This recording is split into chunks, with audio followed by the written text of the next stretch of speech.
Now I'm gonna talk about the deadzones and sensitivity, coherence, relationship. When you start, you're going to use 3.5 deadzone with low sensitivities and medium sensitivities. With low sensitivities, you're gonna feel like you need to push it a little bit hard, obviously, and you got to put a little bit more effort. With medium sensitivities, you're gonna feel like the sensitivity and the force you use are a little bit more coherent to the result you see on the screen. When you get to high sensitivities, you're going to feel like 3.5 dead zone is really not cutting it anymore. So you're gonna need to switch and lower it to like 3.4 and so on. And that's a long process. It takes a lot of determination to learn to play with high sensitivities and high lower dead zones for more responsiveness. Because at the end, with this guide, you're going to notice that even if you use if you use high sensitivities, it doesn't matter because the game simply allows for even more. So it's not as bad as you think. So you're gonna have a lot of control over your aim, and if you do it right, you're not gonna miss as much as you think because this guide is done well, and I'm gonna advise you with all I know and the best things or advices I can give you. So I'm gonna start a little bit with this was just a little bit of a general talk, and I got more details for the dead zones and whatnot. But I'm gonna talk a little bit about techniques I like to use or patterns you're gonna see. And for example, one of the things you're gonna see when you are aiming and you wanna be more accurate is that sometimes when you miss or you are on a in a gunfight and you start seeing like slow motion and you're trying to like aim and you feel your thumb um, getting very close to your target, your aim with your aim and coherence with sensitivity. But sometimes you miss, right? Sometimes by not so much, sometimes by a little. So I want to break down uh, a little bit what's that. One of the things that, or two of the patterns that you can see is that when you are aiming, it feels like you want to force it or you want to slow down. This way you're gonna know if your sensitivity is centered or it's coherent to like the force you're using. You just have to be a little bit careful with the micro adjustments. So a good technique is like visualizing. So you're aiming, right? So you imagine the center or of where you wanna aim and how much you are lacking. So if you feel like you're lacking a little bit, you just increase a little bit. You can use to like slowing down technique to like actually feel how much you are lacking, right? Sometimes it's not that much, and you can use that for your advantage.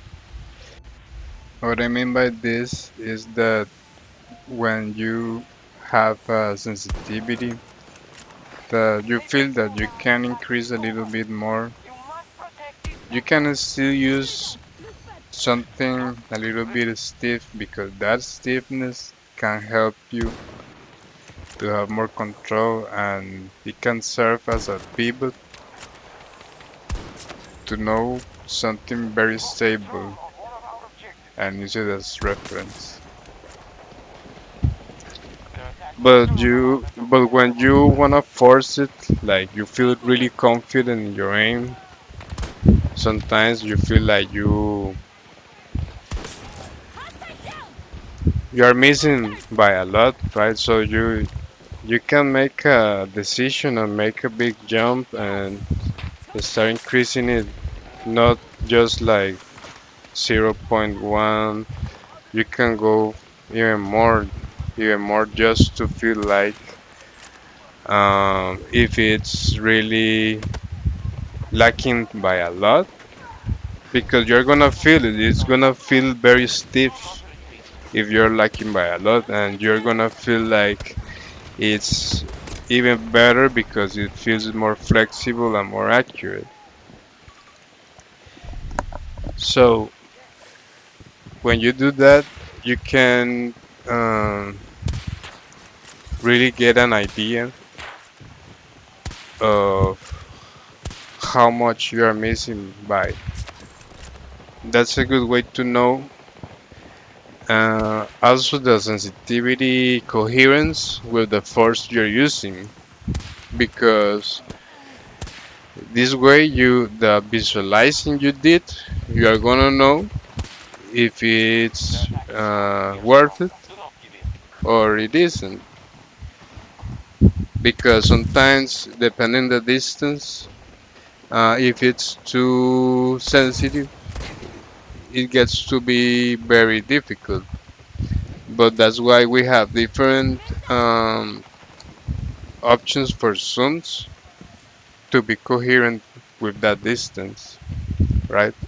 So you shouldn't care too much about missing, because then if you're very confident on your micro adjustments at a certain distance, that's up to you, right? Like how much you can be accurate and how much you can handle, because it's not about the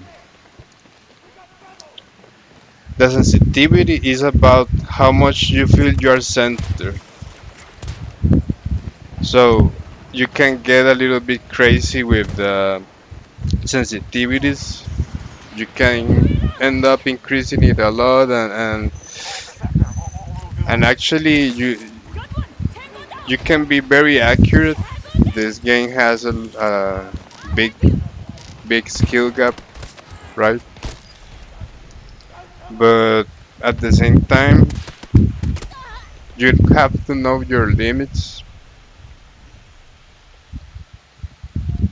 That's why these tools are very useful, visualizing and slowing down when you are aiming. So you actually feel another thing, you can start to feel the aim assist, how strong it is. Because if you are using your stick with a lot of force, or you use it if you are a little bit stressed sometimes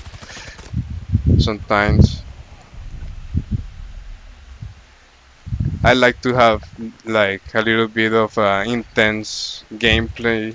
I like to be dominant, and sometimes like Small micro adjustments can be a little bit hard, but at the same time, you can get used to it because how do I say this? Micro adjustments can get hard,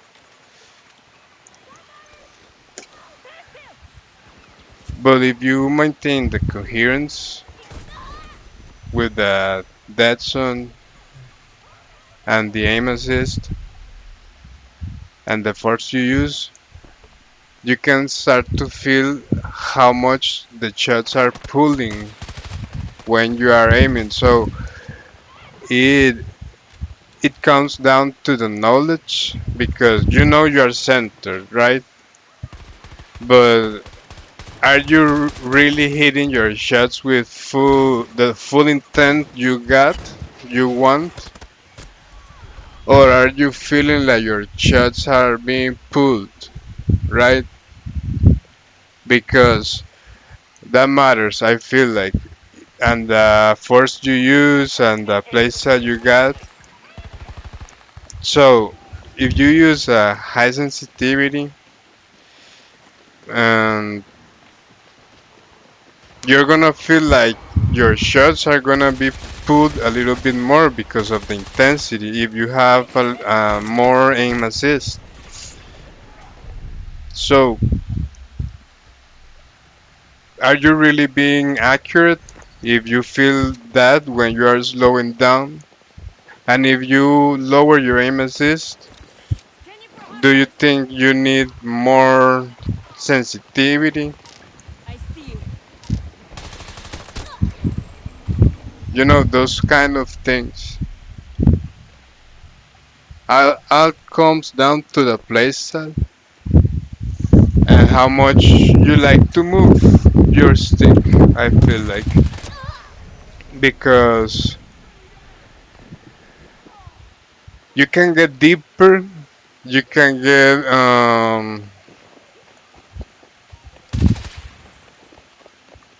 you can be messy, you can play a more complicated game than you should,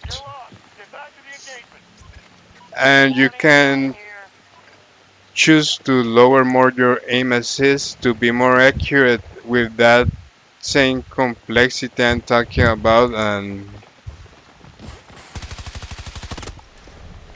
complicate yourself more with different techniques. But the same patterns apply every time. That's another thing. Every time you play, you're gonna feel like, oh, I'm feeling this is stiff, so I think I can increase a little bit more. Or, oh, I think this is floaty, so I think I should decrease a little bit more so I can get a little bit more control. And eventually I'm going to increase it. And that applies to everything, to vertical aim ratio, to vertical zoom ratio, to sensitivities. And that's how you get very far in this game with a lot of patience and rest. If you feel like, oh man, this is too much, take a rest. And I guarantee you that with a clear mind, everything you think is gonna come with more clarity. Everything you do is going to feel better, and basically, it's like what you're supposed to do. You're not supposed to burn out in the game. You have to enjoy it, and each time you feel better and more satisfying, doing better kills, more control, feeling like you're one of the best players is one of the best feelings.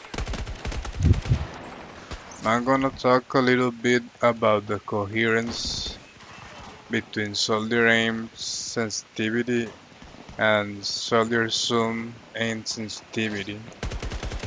Soldier aim sensitivity only offers 100%, but solder zoom sensitivity offers more. Same with the zooms. So what this means is that the game offers you more liberty if you wanna go faster, right? But there is this thing that if you, for example, you always play at certain sensitivity. Me, I like to play at 99.9.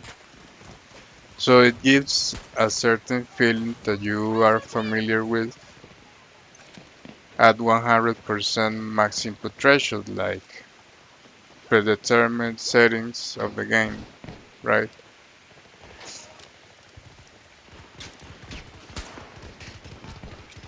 And that feeling, you have to try to get a good grasp of that so you understand the game. What I like to do is using my whole stick. I like to using my whole stick and not just using a little part of it. You know, use the whole curvature of the stick. And that way you are going to feel closer to the 100% max input threshold.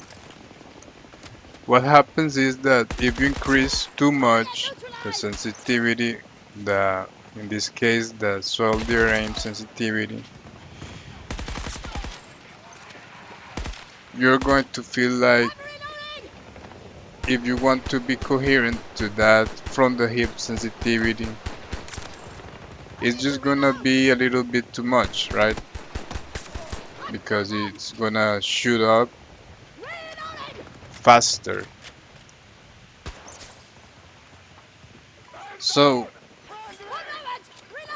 it's a fine balance. I'm gonna break it down further in the video because you can use this technique called anti-buffer. But if you use that technique, like I told you, it's a fine balance. So it's either that and getting used to play with that and maybe feeling like it's a little high and maybe you ain't shooting a lot, you know, going a little bit crazy. The other thing you can do is change the max input threshold. That way you're going to feel the solder aim zoom is going to be a little bit more coherent to your solder sensitivity from the hip. But that's a little bit advanced. I'm gonna talk that in another video because you have to constantly readjust your sensitivity. So it's not gonna work the same as 100% max input threshold. One of the things that I didn't mention before is that Battlefield 2042 and other battlefields allows you to change vertical aim ratio and zoom vertical aim ratio. And what that is that in other games it doesn't let you go past certain point. You are fixed to a certain value, right? But on these games you are allowed a lot of freedom. So you can find pretty good centers and then there is like you can have a little bit more flexibility by expanding your aim or in other words expanding the deadzone when you increase the sensitivity. right for vertical aim ratios and sensitivities. And what that does is that you can choose to play from a very stable centered sensitivity to go from a little bit more to go for a little bit more chaotic sensitivity, but that it can respond more naturally or more like fluid and quick, but it can be very challenging.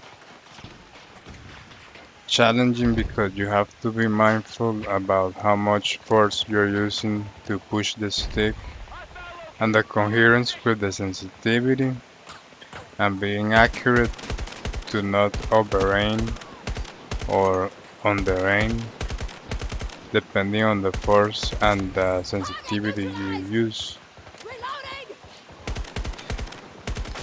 That and having coherence with your vertical ratio and your zoom vertical ratio along with your zoom sensitivities.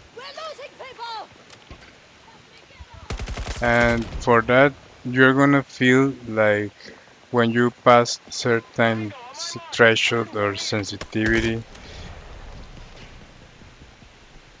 you're gonna feel like your soldier zoom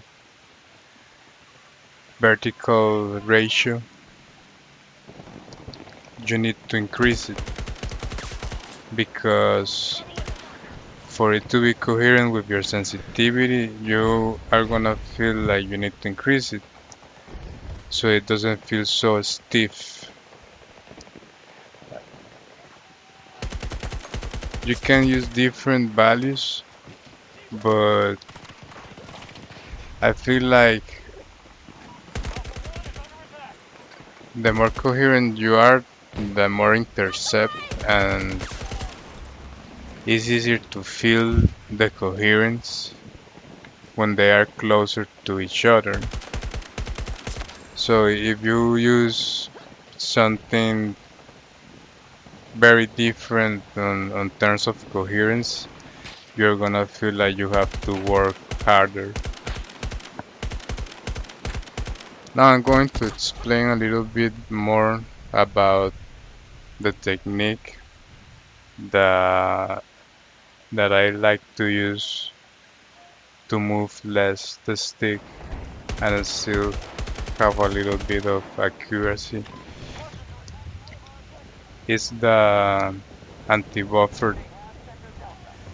It consists in that you start using like the initial buffer of your stick rather than using the outer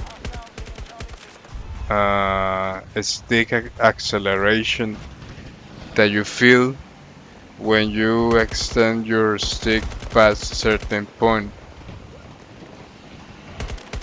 For me, that's like an outer deadzone, for example, but you're using 100% maximum input threshold.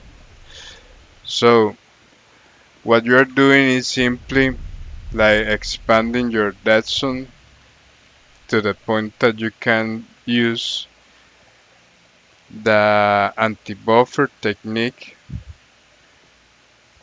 to move your aim very fast and have a lot of control coherent to the force you use. And that's a fine balance because if you put too much, it will just go crazy and it will be very difficult. But if you have a good balance and a good control and you feel you are centered, you can go by one and you get used to it and you start feeling like it expands little by little and you get more control every time. So you start feeling more or less where your aim's gonna be. And that's the ultimate goal of the guide or of this video, these things that I'm saying. Because one thing is that people like to get used to one setting. You know, like, oh, this is rigid enough and flexible enough and to play, right? But sometimes it gets a little bit difficult when it's a little bit stiff. So you start needing a little bit more flexibility. And that's why this comes in handy. It's very important to know like the limits of your aim in terms of your skill. So you can adjust accordingly. And you will feel it when you play. You're gonna play from one day to another and you're gonna feel your aim gets better. And when you think like, oh man, I can't get it can't get any better, this is so good, guess what, you can get more flexible and be better at the place that you want or the goal you want to achieve. And that's not all. It can get deeper with max input threshold. You can get better max input threshold values that works better for your dead zones and your different sensitivities you want to use in solder, aim sensitivity, vehicle sensitivities.